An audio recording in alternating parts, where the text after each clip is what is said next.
Assalamualaikum warahmatullahi wabarakatuh. Hai semuanya, berjumpa lagi dalam video pembelajaran geografi. Pada video kali ini kita akan membahas soal UTBK Soshum mata pelajaran geografi. Untuk soal kali ini berkaitan dengan materi mitigasi bencana dan pengetahuan dasar geografi.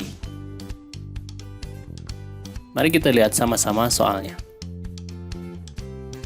Wacana berikut digunakan untuk menjawab pertanyaan nomor 1 dan nomor 2. Hujan yang turun di wilayah utara, daerah istimewa Yogyakarta dapat mengakibatkan banjir dan tanah longsor di sejumlah titik, terutama di daerah yang telah mengalami deforestasi akibat erupsi gunung api. Sejumlah titik yang teridentifikasi rawan bencana banjir dan longsor itu tersebar di wilayah Kabupaten Bantul, Kabupaten Gunung Kidul, dan Kulon Progo. Di Kabupaten Bantul, bencana longsor terjadi di Imogiri, tepatnya di sepanjang wilayah menuju Lingo. Oke, ini adalah wacananya. Sekarang mari kita lihat soalnya. Soal nomor 1.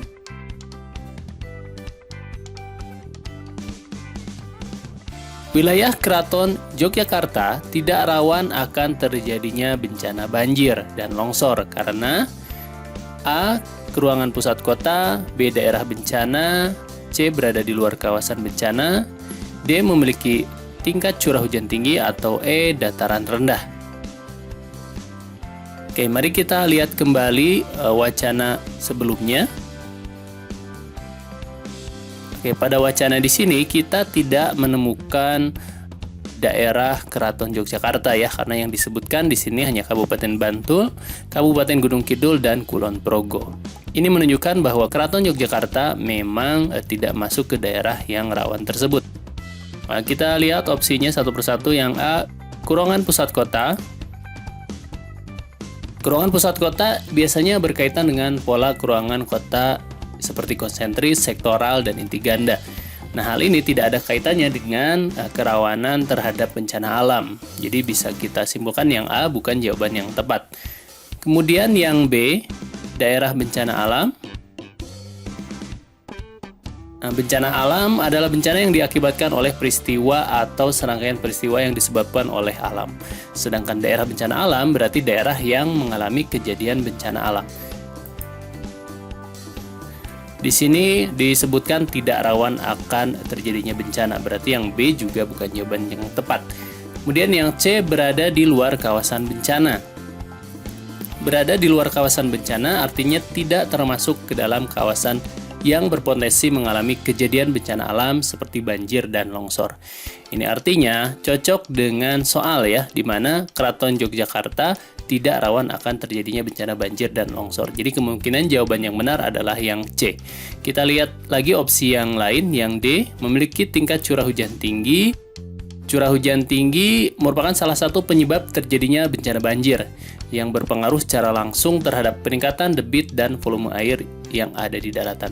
Jadi jelas curah hujan yang tinggi ini mengakibatkan terjadinya bencana ya, sedangkan di sini Keraton Yogyakarta tidak rawan akan bencana tersebut. Jadi yang D bukan, dan yang E, dataran terendah.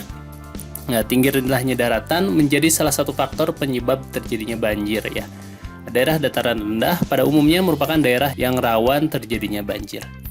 Jadi yang E juga bukan jawaban yang tepat ya. Jadi untuk soal nomor 1, jawaban yang paling tepat adalah yang C, berada di luar kawasan bencana.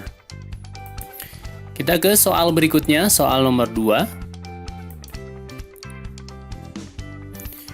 Pendekatan geografi yang digunakan untuk menganalisis kawasan deforestasi di Yogyakarta adalah apakah A, spasial, B, distribusi, C, ekologi, D, interrelasi, atau E, regional. Di sini yang ditanyakan adalah pendekatan geografi ya. Kita cek yang option A, spasial. Apa itu spasial? Spasial atau pendekatan spasial atau keruangan merupakan pendekatan yang digunakan untuk mengkaji fenomena alamiah yang terjadi pada satu wilayah di permukaan bumi. Oke, jadi kemungkinan jawabannya yang A karena ini merupakan pendekatan. Lalu yang B, distribusi. Oke, distribusi merupakan prinsip ya. Prinsip persebaran atau distribusi digunakan untuk menelaah gejala dan fenomena geografi yang tersebar di permukaan bumi secara tidak sama dan tidak merata. Jadi kemungkinan yang B itu bukan jawabannya karena merupakan prinsip. Lalu yang C, ekologi. Ekologi merupakan pendekatan ya. Pendekatan ekologi atau disebut juga kelingkungan merupakan pendekatan yang digunakan untuk mengkaji fenomena akibat aktivitas manusia yang terjadi pada satu wilayah di permukaan bumi. Jadi yang C ini masuk ke pendekatan. Kita ke opsi D, interrelasi. Nah, interrelasi merupakan prinsip. Prinsip interrelasi digunakan untuk menelaah hubungan yang saling terkait antara gejala yang satu dengan gejala geografi yang lain dalam satu ruang. Oke, berarti yang D ini bukan jawaban yang benar karena merupakan prinsip. Dan yang E, nah, regional merupakan pendekatan ya. Pendekatan regional atau disebut juga pendekatan kewilayahan merupakan pendekatan yang digunakan untuk mengkaji fenomena baik alamiah maupun aktivitas manusia yang terjadi pada dua wilayah atau lebih di permukaan bumi. Oke, jadi yang E ini kemungkinan jawabannya ya karena merupakan pendekatan geografi. Jadi bisa kita persempit optionnya antara A, C, dan E. Sekarang kita lihat kembali ke soal. Di sini pendekatan geografi yang digunakan untuk menganalisis kawasan deforestasi di Yogyakarta. Oke, apa itu deforestasi? Deforestasi adalah pengundulan hutan ya. Kita lihat kembali ke wacana soal, di mana deforestasi yang terjadi di Yogyakarta ini terjadi akibat erupsi gunung api. Ya, berarti ini disebabkan oleh pengundulan hutan yang disebabkan oleh peristiwa alamiah ya. Tadi disebutkan bahwa pendekatan yang mengkaji peristiwa alamiah itu adalah pendekatan spasial ya. Nah, di sini merupakan pendekatan yang digunakan untuk mengkaji fenomena alamiah yang terjadi pada satu wilayah. Jadi kemungkinan jawaban yang paling benar adalah yang A, pendekatan spasial ya. Karena kalau pendekatan ekologi, fenomena yang terjadi itu adalah akibat aktivitas manusia ya. Jadi deforestasinya jika diakibatkan oleh aktivitas manusia, pengundulan hutan, maka itu jawabannya ekologi ya. Tapi di sini karena deforestasinya disebabkan oleh aktivitas gunung api, maka jawaban yang paling tepat adalah yang A.